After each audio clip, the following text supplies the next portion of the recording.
Oke guys, balik lagi bersama aku Rahman. Di sini aku akan membahas suatu topik yaitu sistem.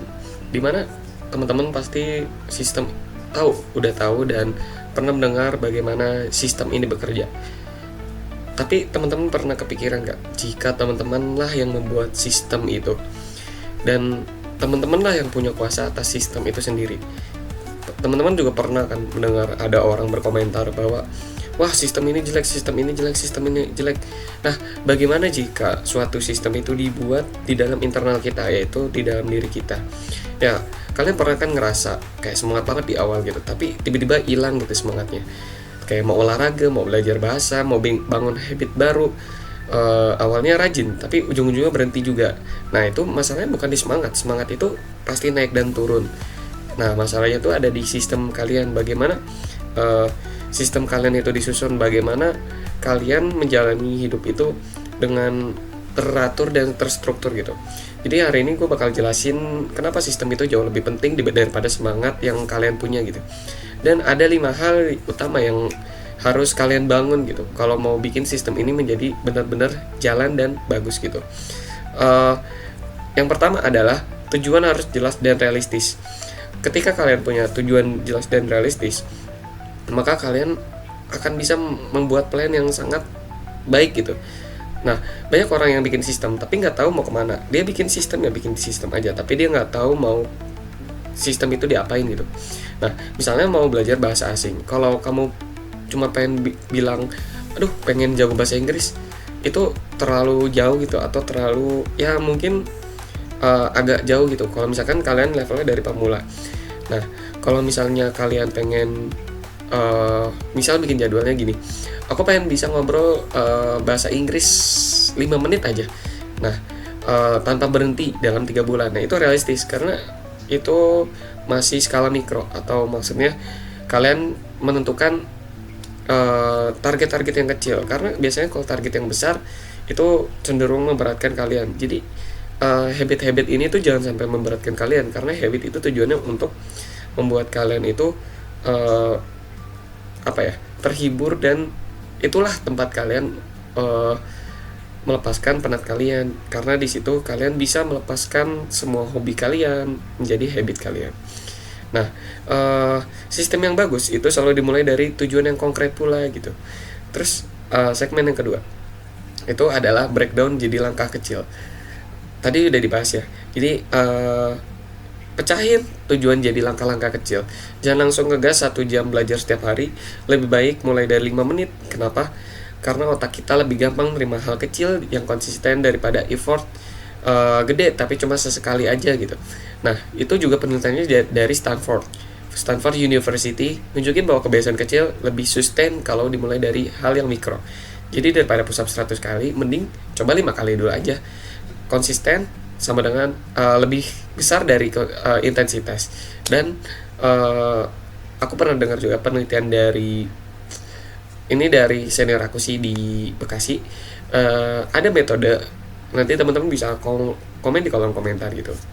Penelitiannya ini ada triknya, yaitu ada trik 3 detik, dimana ketika kita hitung 1, 2, 3, kita langsung melakukan hal yang ingin kita lakukan gitu. Dan itu sangat penting, karena dengan kalian menghitung, otak kalian tuh tahu, wah habis ini pengen ngapain. Oke, jadi begitu. Kemudian lanjut ke segmen ketiga. Segmen ketiga adalah tracking and feedback. Sistem itu harus bisa ngasih kalian data balik. Udah jalan belum? Macet di bagian mana? Cara simpelnya ya bisa bikin checklist harian, habit tracker, atau pakai aplikasi kayak Notion atau Drive juga bisa. Excel, aku sendiri sih sering catat progresnya pakai belajar bahasa harian tuh pakainya Drive sih. Tapi aku biasanya per bulan gitu. Jadi sistemnya per bulan. Jadi di kelompok-kelompok ini. Jadi misalkan ini file Drive ya, dia tuh nanti bakal masuk, nanti ada konten, ada tugas akademik, ada lomba, dan itu tuh dikelompokin. Dan di luar tuh ada tracking kayak tracker sholat, tracker hal-hal yang kalian pengen ketahui bagaimana sih perkembangan kalian selama menjalani program ini. Terus segmen keempat, cari lingkungan yang mendukung. kalian nggak bisa gitu bangun sistem kalau lingkungannya tuh terlalu toksik gitu.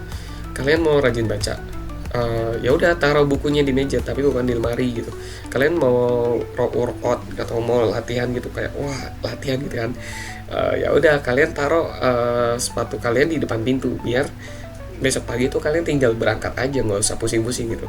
Nah, terus di sini tuh ada katanya, bahkan ada riset dari University Hertfordshire, perubahan kecil di lingkungan bisa meningkatkan kemungkinan eksekusi habit sampai 40%. Kenapa? Karena biasanya ketika kalian menyiapkan sesuatu di kalian tuh sebenarnya udah nyicil gitu. Ibaratnya kalian ngerjain tugas yang 10 soal gitu. Kalian udah ngerjain dulu deh 4. Nah, besoknya tinggal ngerjain 6. Jadi kalian nyicil sekarang biar besoknya tuh lebih mudah gitu. Nah, jadi jangan salahin diri terus kayak aduh aku kurang ini. Yang salah itu setting lingkungan kalian gitu, bukan dari kalian terus yang salah. Terus segmen 5 ada evaluasi dan adjust. Jadi evaluasi dan adjust ini, sistem itu bukan permanen. Jadi kalian harus siap adjust kalau ada yang nggak jalan. Misalnya target belajar bahasa 30 menit setiap pagi, tapi ternyata jam itu kalian ngantuk berat. Solusinya ya geser ke sore, atau gimana solusi yang terbaik biar kalian itu nggak biasanya penyakit orang yang membuat sistem itu ada. Salah satunya adalah perfeksionis, di mana mereka itu mereka tuh ngejalanin sistem dengan seperfect-perfectnya. Padahal sistem itu dibangun itu biar kalian tidak kehilangan arah aja, bukan itu menjadi patokan kalian mau ngapain. Sebenarnya iya bisa, cuma jangan ketika kalian melewatkan suatu misalnya kalian ngejadwal nih, hari ini belajar bahasa Korea, taunya nggak berhasil. Nah, di situ kalian jangan, wah aku gagal, aku harus buat ulang, enggak. Tapi kalian evaluasi dan adjust. Jadi kayak misalnya target belajar bahasa 30 menit setiap hari, tapi ternyata jam itu ngantuk, tadi digeser ke sore. Nah, terus sistem yang bagus itu kayak GPS, kalau salah jalan ya recalculation, bukan marah-marah nggak jelas gitu. Terus di sini semangatnya itu gampang hilang, tapi sistem bakal nyelamatin kalau misalkan kalian semangatnya lagi drop. Buat tujuan yang jelas dan realistis, breakdown ke langkah-langkah kecil, tracking dan feedback. Kemudian 4 lingkungan yang mendukung, 5 evaluasi dan adjust. Kemudian di sini sebenarnya naskahku sampai sini saja. Jadi ya ibaratnya kayak aku lagi buat video YouTube ini, aku butuh naskah untuk menuliskannya. Aku biasanya buatnya di Doxy. Butuh naskah apa sih yang mau omongin nanti di video ini gitu. Kayak sebenarnya tips yang paling pertama itu jangan nunggu perfeksionis, tapi mulai aja dulu. Ibaratnya video ini nggak bakal diedit kayak gimana pun, karena di sini aku menguploadnya berbarengan dengan video Instagram. Jadi di sini aku berusaha untuk senatural mungkin, dan ya selamat menikmati gitu. Semoga ilmu-ilmu yang disampaikan bisa menambah insight teman-teman gitu, dan jika ada kesalahan boleh banget komen di kolom komentar gitu. Jadi oke, mungkin aku akan genapkan jadi 10 menit gitu ya untuk waktunya. Di sini akan ada section tambahan di mana naskahku sebenarnya sampai tadi doang. Jadi ada yang namanya second brain. Second brain itu tempat teman-teman untuk menaruh sesuatu.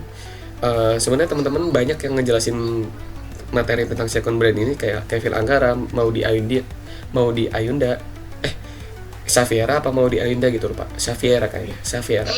Jadi kayak bagaimana cara belajar efektif, kayak Notion mau kalian nyatet langsung di buku, itu yang punya strategi kalian. Kayak ada sistem Pomodoro yang pakai waktu gitu 30 menit, 10 menit atau 40 menit, 20 menit, itu terserah kalian karena kalian yang ngejalani. Dan second brain itu isinya kayak ada project sebelum yang mau dieksekusi, yang akan dieksekusi, sedang dieksekusi, bahkan setelah dieksekusi itu bisa disimpan di situ. Ya kayak ketika kalian kan to-do list nih. Ketika kalian mengerjakan to-do list tersebut, Oh lewat nih, lewat 10 menit. Ketika kalian mengerjakan to-do list tersebut, kalian langsung masuk aja ke second brand di segmen itu. Misalnya di situ filenya tertulis bahasa Korea, ya udah ketika jam itu kalian masuk di file itu, biar kalian nggak ke distract hal-hal yang lain kayak gitu. Nah mungkin itu sedikit tips di video pertama ini, semoga ilmunya bisa diserap dengan baik. Dan jika ada kesalahan atau masukan, boleh banget langsung komen di bawah kolom komentar. Misalnya lightingnya wah gelap banget atau gimana, ya karena ini masih pemula ya guys ya. Oke 10.50 paling selesai ya. Terima kasih yang sudah menonton, semoga videonya bermanfaat. Salam jumpa. Aku punya slogan yang baru, learn together. Gak penting banget. Oke, dadah.